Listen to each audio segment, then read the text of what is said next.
नमस्कार प्यारे छात्र छात्राओं, विद्या गुरुकुल में आपका स्वागत है। हमने हिंदी के सेट 2 का पार्ट 1 करा चुका था। आज उसी सेट 2 का पार्ट 2 कराने जा रहे हैं। तो चलिए अपने क्वेश्चन की ओर 26वें नंबर क्वेश्चन की ओर आगे बढ़ते हैं। 26वां नंबर देखिए क्वेश्चन क्या कह रहा है। तुम्हारा क्या है माँ, तुम्हारे पास गाय बैल है, पैसा है, तुम्हें क्या मैं पाल सकता हूँ? यह किसने कहा? नजम्मा ने, मगम्मा की बेटी ने, या मगम्मा का बेटा ने, या रंगप्पा ने? तो ये देखिए, ये जो लिया गया है कहानी आ, दही वाली मगम्मा से लिया गया है। तो ये उस समय की बात है जब झगड़ा होता है सास और पुतोहू में। यहाँ पे सास मगम्मा है और पुतोहू जो है वो नजम्मा है। जैसे ही बेटा घर आता है, मगम्मा अपने बेटे से शिकायत करने लगती है नजम्मा का। तभी उसने यह कहा था, तुम्हारा क्या है माँ, तुम्हारे पास गाय बैल है, पैसे हैं, तुम्हें क्या मैं पाल सकता हूँ? ये इसलिए इसका जो आंसर हो जाएगा मगम्मा का बेटा, सी नंबर सही हो जाएगा। चलिए नेक्स्ट क्वेश्चन की ओर बढ़ते हैं हम लोग। देखिए अगला नंबर क्वेश्चन क्या कह रहा है। किस लेखक के कथा साहित्य में उड़ीसा का जीवन गहरी आंतरिकता के साथ प्रकट हुआ है? ये क्वेश्चन आपके वर्णिका जो सेकेंड हिंदी है उससे लिया गया है। उसका जो दूसरा कहानी है ढाते विश्वास, उड़िया कहानी है जिसके कहानीकार सात कौड़ी होता है। तो यहाँ पे देखिए उसका ऑप्शन से ही हम लोग देख लिए कि यहाँ पे सात कौड़ी होता डी नंबर में है। तो डी नंबर इसका सही हो जाएगा। चलिए नेक्स्ट क्वेश्चन की ओर बढ़ते हैं। अगला क्वेश्चन कह रहा है कि लक्ष्मी किसके घर में काम करती थी? आपने अगर वर्णिका पढ़ा होगा तो वहाँ ढहते विश्वास में ही लक्ष्मी की कहानी है कि लक्ष्मी जो है एक तहसीलदार के घर में काम करती थी। तो इसीलिए इसका ऑप्शन नंबर ए सही हो जाएगा, तहसीलदार के घर में। और तहसीलदार के घर में काम करने का भी वजह था, उसका जो पति लक्ष्मण था वो कलकत्ता में काम करता था। वो इतना पैसा नहीं कमा पाता था कि उसका घर, लक्ष्मी का घर आसानी से चल चल जाए। इसीलिए वो अलग से काम तहसीलदार के घर में करने जाया करती थी। तो चलिए नेक्स्ट क्वेश्चन की ओर बढ़ते हैं। देखिए नेक्स्ट क्वेश्चन क्या है। नेक्स्ट क्वेश्चन है, ढाते विश्वास कहानी में लक्ष्मी के पड़ोस का पढ़ाकू लड़का कौन था? अच्युत था, गुणनिधि था, केशव था, श्याम था? देखिए अच्युत तो लक्ष्मी का बड़ा बेटा का नाम था। गुणनिधि इसका सही आंसर हो जाएगा, जो कि शहर में पढ़ाई करता था और वो वापस आया है अपने गांव। और जब बाढ़ की स्थिति को देखा है तो वो एक स्वयंसेवक टोली बनाया है सारे लड़कों को एकत्रित करके, और उस टोली का वो लीडरशिप कर रहा है बांध को बचाने के लिए। तो ऑप्शन नंबर बी सही हो जाएगा। चलिए अब हम लोग नेक्स्ट क्वेश्चन की ओर बढ़ते हैं। देखिए तीसवां नंबर क्वेश्चन क्या कह रहा है। तीसवां नंबर क्वेश्चन कह रहा है, माँ शीर्षक पाठ के लेखक का नाम क्या है? तो ये भी वर्णिका से लिया गया है जो तीसरा नंबर कहानी है।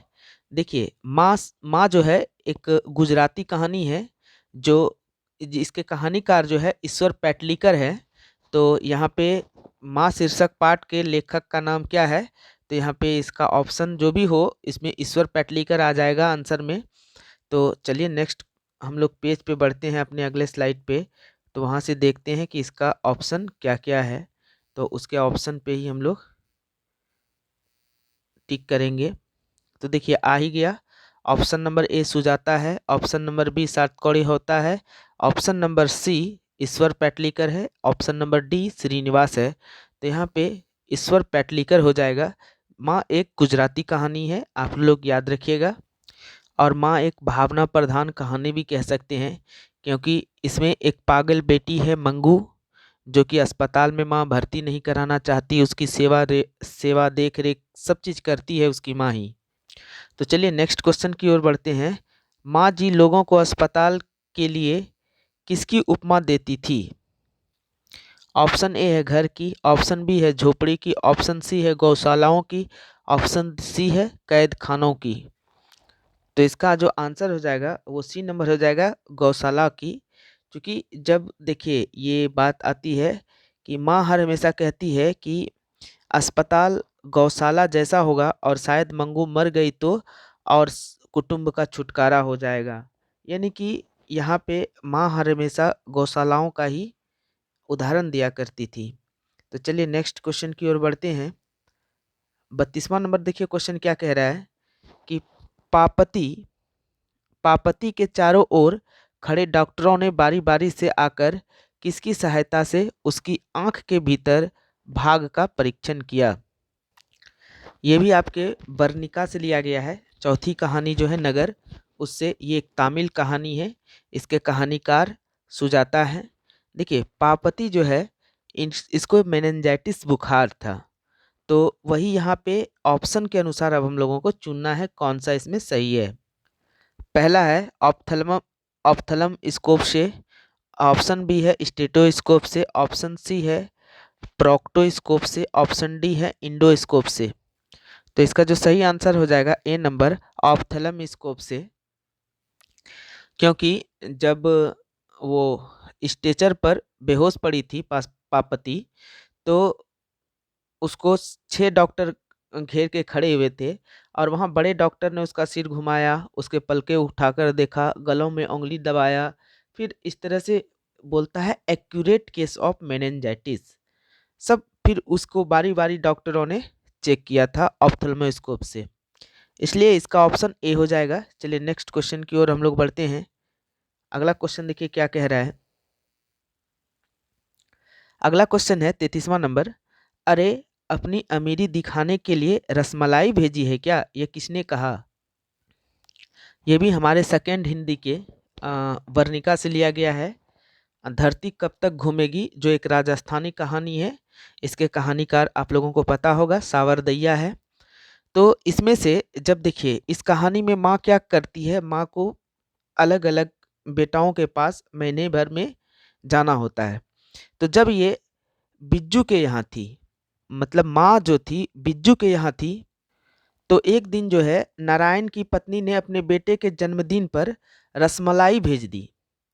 तब इसी को देखकर ग्रास लिया, मतलब एक तरीके से कहिए कि बिज्जू की पत्नी बिफर पड़ी। क्या बोली वो, अपनी अमीरी दिखाने के लिए रसमलाई भेजी है क्या, देखी रईसी। तो ये किसने कहा था, बिज्जू की पत्नी ने कहा था। और रसमलाई किसने भेजी थी, तो नारायण की पत्नी भावरी ने। तो यहाँ पे इस ऑप्शन के अनुसार अगर हम चूज करें तो ऑप्शन नंबर ए ही सही हो जाएगा। चलिए नेक्स्ट क्वेश्चन की ओर हम लोग बढ़ते हैं। अगला नंबर 34वां नंबर देखिए क्वेश्चन क्या कह रहा है कि राम नाम बिनु बिरथे जगी जन्मा शीर्षक कविता के रचनाकार का नाम क्या है। ऑप्शन है रसखान, ऑप्शन बी है घनानंद, ऑप्शन सी है गुरु नानक, ऑप्शन डी है प्रेमघन। तो यहाँ पे ऑप्शन नंबर सी हो जाएगा गुरु नानक। चलिए नेक्स्ट क्वेश्चन की ओर बढ़ते हैं। 35वां नंबर देखिए क्वेश्चन क्या कह रहा है। आयनी शब्द का अर्थ क्या है। ए नंबर दीवार, बी नंबर चबूतरा, सी नंबर गिरी और डी नंबर छत। तो इसका सही आंसर हो जाएगा गिरी, ऑप्शन नंबर सी सही हो जाएगा। चलिए नेक्स्ट क्वेश्चन की ओर बढ़ते हैं हम लोग। देखिए 36वां नंबर क्वेश्चन क्या कह रहा है कि वाणी कब विष के समान हो जाती है। ऑप्शन ए है निंदा स्तुति के बिना, ऑप्शन बी है क्रिया के बिना, ऑप्शन सी है राम नाम के बिना, ऑप्शन डी है इनमें से कोई नहीं। तो ये आपके जो लिया गया है गुरु नानक के द्वारा जो पद लिखा गया है राम बिने बिरथे जग जन्मा, उससे लिया गया है। तो इसमें देखिए वाणी कब विष के समान हो जाती है, तो इसका सही आंसर हो जाएगा। देखिए वाणी तब विष के समान हो जाती है जब व्यक्ति राम नाम की चर्चा या भजन ना करके संसारिक की चर्चा करता है। तात्पर्य यह कि जब व्यक्ति ईश्वर के नाम की महिमा का गुणगान ना करके मति भ्रमता के कारण पूजा पाठ कर्मकांड या ब्रह्मांड में विश्वास करने लगता है, तब ये चीज कहा जाता है कि उसकी वाणी विष के समान हो जाती है। तो यहाँ पे वाणी कब विष के समान हो जाती है, राम नाम के बिना। तो यहाँ ऑप्शन नंबर सी सही हो जाएगा। तो यहाँ पे देखिए राम नाम के बिना या निंदा स्तुति के बिना। इसमें से देखिए अगर आप पढ़िएगा क्वेश्चन तो हाँ, वाणी कब विष के समान हो जाती है, तो वाणी तब विष के समान हो जाती है जब व्यक्ति राम नाम की चर्चा भजन ना करके संसारिक की चर्चा करता है। संसारिक की चर्चा करता है मतलब निंदा स्तुति करता है। तो इसमें से ऑप्शन नंबर ए इसका सही कर लीजिएगा। राम नाम की जब चर्चा नहीं करता है तब वाणी क्या हो जाता है, और उसके मतलब राम नाम की चर्चा नहीं करके सांसारिक चर्चा करता है तो हो जाता है विष के समान। तो ऑप्शन नंबर निंदा स्तुति के बिना हो जाएगा। यहाँ पे नेक्स्ट क्वेश्चन की ओर हम लोग बढ़ते हैं। देखिए अगले पेज पे क्या आता है। अगला क्वेश्चन पीडीएफ में थोड़ा सा देखिए सही से सेट नहीं हो पा रहा है, कट कट जा रहा है, लेकिन मैं पढ़ दूंगा अच्छे से। क्वेश्चन है, मो मन मानिक ले गयो चित चोर नंद नंद। यह पंक्ति किस कविता से उद्धृत है? तो ये देखिए आपके प्रेम आईनी सरी राधिका से ही लिया गया है। तो ऑप्शन नंबर ए ही इसका सही हो जाएगा, जिसे रसखान जी के द्वारा लिखा गया है। तो चलिए नेक्स्ट क्वेश्चन की ओर बढ़ते हैं। अगला नंबर देखिए क्वेश्चन क्या कह रहा है। स्वदेशी शीर्षक कविता के कवि का नाम क्या है? तो जैसे ही स्वदेशी का बात आया तो ऑप्शन ए है सुमित्रा नंदन पंत, ऑप्शन बी है बीरेन डंगवाल, ऑप्शन सी है बद्री नारायण प्रेमघन, ऑप्शन डी है जीवनानंदन दास।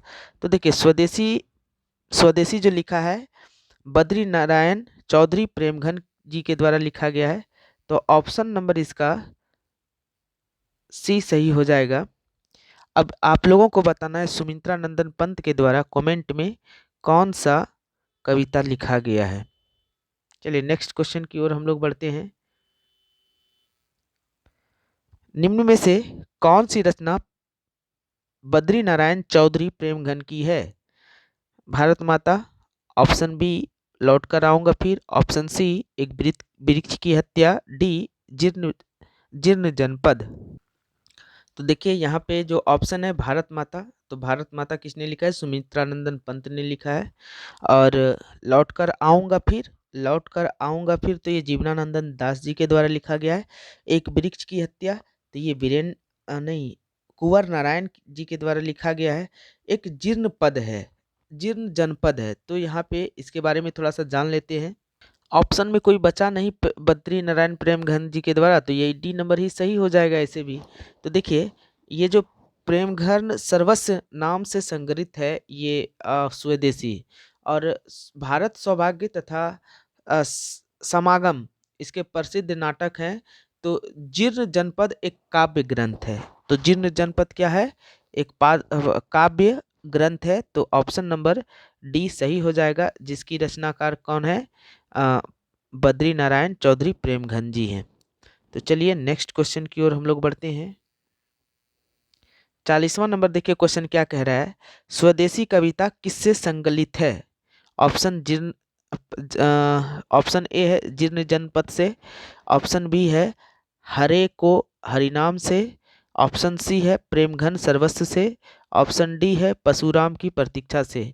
तो अभी मैंने बताया था कि ये जो स्वदेशी कविता है ना, ये जो रचना है प्रेमघन सर्वस्व नाम से संग्रहित है।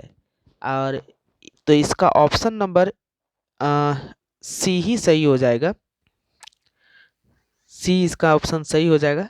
चलिए नेक्स्ट क्वेश्चन की ओर बढ़ते हैं। अगला नंबर क्वेश्चन क्या कह रहा है? 41वां नंबर क्वेश्चन कि सुमित्रा नंदन पंत उत्तरांचल के किस जिले के रहने वाली थी? ऑप्शन ए है बागेश्वर, ऑप्शन बी है अल्मोड़ा, ऑप्शन सी है चमोली, ऑप्शन डी है देहरादून। तो इसका ऑप्शन नंबर बी सही हो जाएगा, अल्मोड़ा। जब आप भारत माता पढ़िएगा ना तो उसके कवि परिचय में वहाँ पे सुमित्रा नंदन पंत का जन्म जो है उत्तरांचल प्रदेश के अल्मोड़ा मंडला प्रांत के अंतर्गत प्राकृतिक सौंदर्य में संपन्न स्थल कौसानी में हुआ था। और कब हुआ था? 1900 ईस्वी में। चलिए नेक्स्ट क्वेश्चन की ओर बढ़ते हैं। अगला नंबर 42वां नंबर क्वेश्चन क्या कह रहा है कि भारत माता शीर्षक कवि की काव्य कृति से ली गई है, मतलब कहाँ से ली गई है? तो ये देखिए प्रस्तुत कविता, ये जो भारत माता है वो पंत जी की कविताओं के संग्रह ग्राम्या से संकलित है। तो ग्राम्या इसमें से ऑप्शन नंबर सी हो जाएगा। तो यहाँ पे सी नंबर इसका सही आंसर हो जाएगा। चलिए नेक्स्ट क्वेश्चन की ओर बढ़ते हैं। 43वां नंबर क्वेश्चन क्या कहता है, कवि रामधारी सिंह दिनकर को किस रचना पर ज्ञानपीठ पुरस्कार प्राप्त हुआ? ऑप्शन ए है प्रणभंग, ऑप्शन बी है रेणुका, ऑप्शन सी है हुंकार, ऑप्शन डी है उर्वशी। तो इसका जो ऑप्शन नंबर डी हो जाएगा उर्वशी, ये सही आंसर हो जाएगा। तो अब पूछा जाएगा कब मिला था, तो 1972 ईस्वी याद रख लीजिएगा। 1972 ईस्वी में ये उर्वशी क्या है, तो आप याद रखिएगा ये एक काव्य नाटक है। चलिए नेक्स्ट क्वेश्चन की ओर हम लोग बढ़ते हैं। अगला नंबर क्वेश्चन हमारे नेक्स्ट स्लाइड पे आएगा। देखिए 44वां नंबर क्वेश्चन क्या कह रहा है। 44वां नंबर पीडीएफ थोड़ा इसमें सेट नहीं हो पा रहा है, लेकिन मैं पढ़ देता हूँ आप लोगों के लिए। 44वां नंबर क्वेश्चन आप लोग देखिएगा थोड़ा गौर से। 44वां नंबर क्वेश्चन कह रहा है, देवता कहीं सड़कों पर गिट्टी तोड़ रहे, देवता मिलेंगे तो खेतों में खलियानों में, यह पंक्ति किस कविता से ली गई है? ऑप्शन ए है हिरोशिमा, ऑप्शन बी है जनतंत्र का जन्म, ऑप्शन सी है एक वृक्ष की हत्या, ऑप्शन डी है अक्षर ज्ञान। तो इसका ऑप्शन नंबर बी सही हो जाएगा, जनतंत्र का जन्म। जनतंत्र का जन्म जो कि रामधारी सिंह दिनकर के द्वारा लिखी गई है। तो देखिए ये इसमें से कवि का मानना है कि आज मतलब कवि की दृष्टि में आज के देवता जो है ना वो सड़कों पर, खेतों में, खलियानों तथा कारखानों में काम करने वाले मेहनत कश हैं। जो मेहनत करने वाले लोग हैं ना वही देवता हैं, जिनके प्रयास से देश का आर्थिक विकास होता है। नेता, अधिकारी या पदाधिकारी जो कहिए इन्हीं की मेहनत पर निर्भर करते हैं। कवि का मानना है कि कोई कोई तभी समृद्ध हो सकता है जब उसके पास विशाल जनशक्ति होती है। तात्पर्य कि मजदूर एवं किसान ही देश की रीढ़ है, इसीलिए कवि इन्हें ही देवता कहा है। तो जनतंत्र का जन्म से लिया गया है। ऑप्शन नंबर बी इसका सही हो जाएगा। चलिए नेक्स्ट क्वेश्चन की ओर हम लोग बढ़ते हैं। 45वां नंबर क्वेश्चन क्या कह रहा है कि निम्नलिखित में सचितानंद हीरानंद वात्स्यायन अज्ञे की कविता कौन सी है?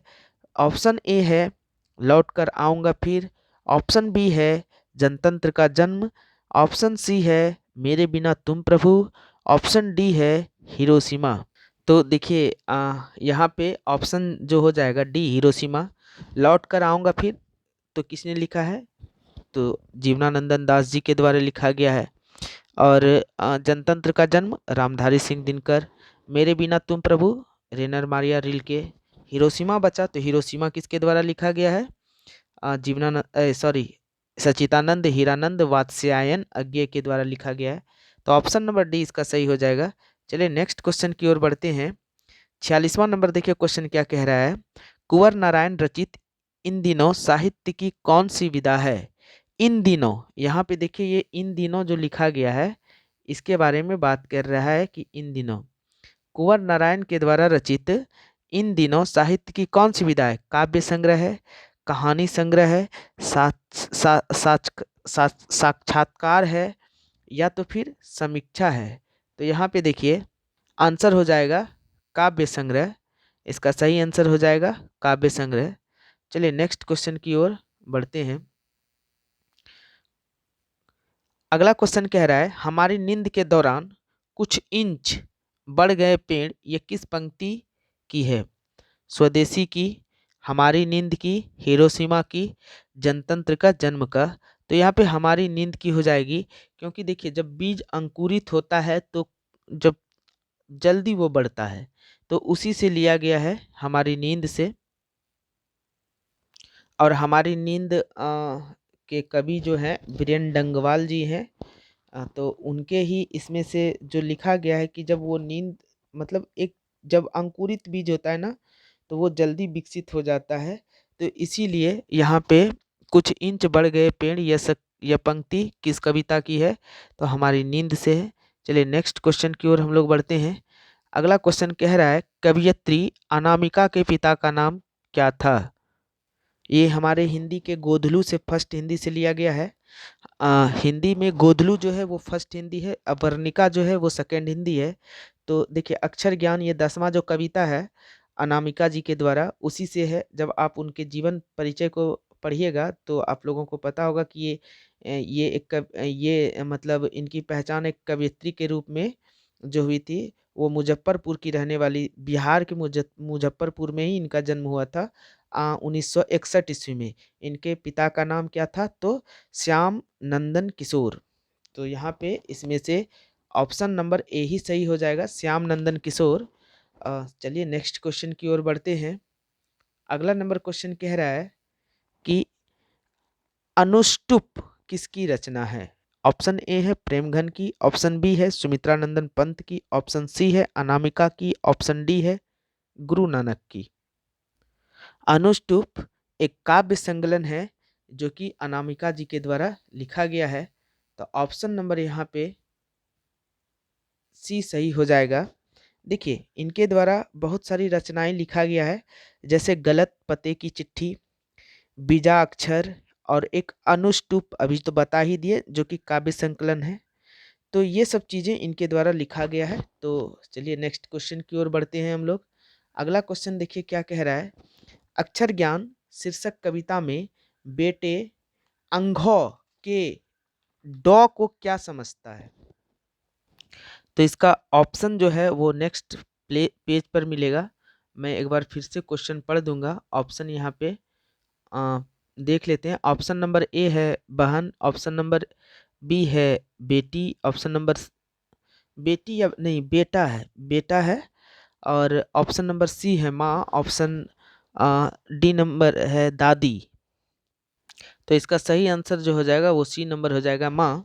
क्योंकि जब ये अंगों पर आकर गोदी में बैठा बेटा ऐसा जो पंक्ति है ना, जब उसको पढ़िएगा तो वहाँ आपको यहाँ मिलेगा कि कवियत्री जो है अनामिका कहना चाहती है कि अक्षर ज्ञान की प्रारंभिक शिक्षा पाने वाला बच्चा जैसे क वर्ग के पंचमा अक्षर वर्ण अंघ को ट वर्ग का ड तथा अनुस्वर वर्ण को गोदी में बैठा बेटा मान लेता है। तात्पर्य यह है कि ड वर्ण का उच्चारण मूर्धा से होता है और अनुस्वार वर्ण से नाक से। बच्चा को लगता है कि ड वर्ण के आगे अनुस्वार लगाने पर अंघ बन जाएगा, वर्ण बन जाएगा। इसलिए माँ, यहाँ पे यही लाइन देखिए इम्पोर्टेंट है, माँ बेटे को गोदी में बैठाकर अक्षर ज्ञान की शिक्षा देती है। उसी प्रकार ड वर्ण को गोद में अनुसार वर्ण को बैठाकर अंघवा बना देता है, इसलिए माँ हो जाएगा। तो चलिए हम लोग यहाँ पे 50 क्वेश्चन तक ही करेंगे। अब 51 नंबर के बाद जो भी आएगा वो हमारे अगले पार्ट में होगा। तो आज के लिए बस इतना सा ही। नेक्स्ट वीडियो में हम लोग मिलेंगे। जय हिंद, जय भारत।